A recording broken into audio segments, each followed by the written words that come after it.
While the U.S. has many vital national interests, becoming further entangled in a territorial dispute between Ukraine and Russia is not one of them. The 2024 Republican race could become a contest between isolationists and foreign policy hawks after Florida Governor Ron DeSantis this week sent his strongest signal yet.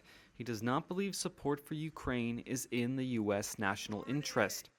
The outcome of the debate could shape how the party engages with the world for years to come. On the one side are former President Donald Trump and DeSantis. Although the governor has not yet officially declared himself a candidate, he and Trump are the clear frontrunners in the Republican race.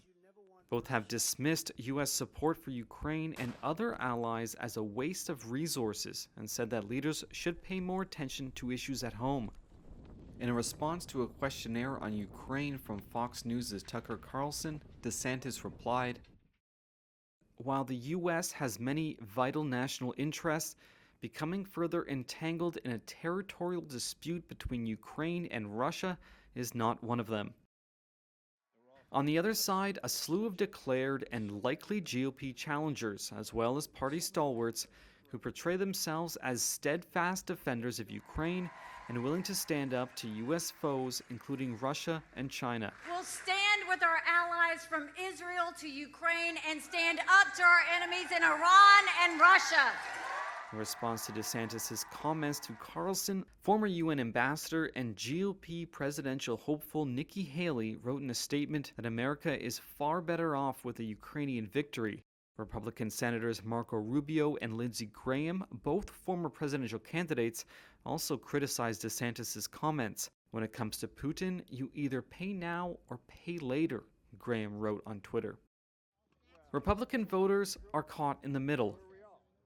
55% of Republicans said the U.S. should support democratic countries when they are attacked by non-democratic nations. And when asked, should the United States continue sending weapons to Ukraine, self-identified Republicans were split 50-50. Overall, support among Americans for providing military aid to Ukraine has waned, falling to 58% in February to 73% in April 2022. It's a trend being watched closely by Kyiv, with one former Pentagon official telling Reuters Ukraine's ability to fight Russia depends on consistent support in weapons and training from Washington and its NATO allies. President Joe Biden insists his administration's position on Ukraine is unwavering, and it's a fight that must be won.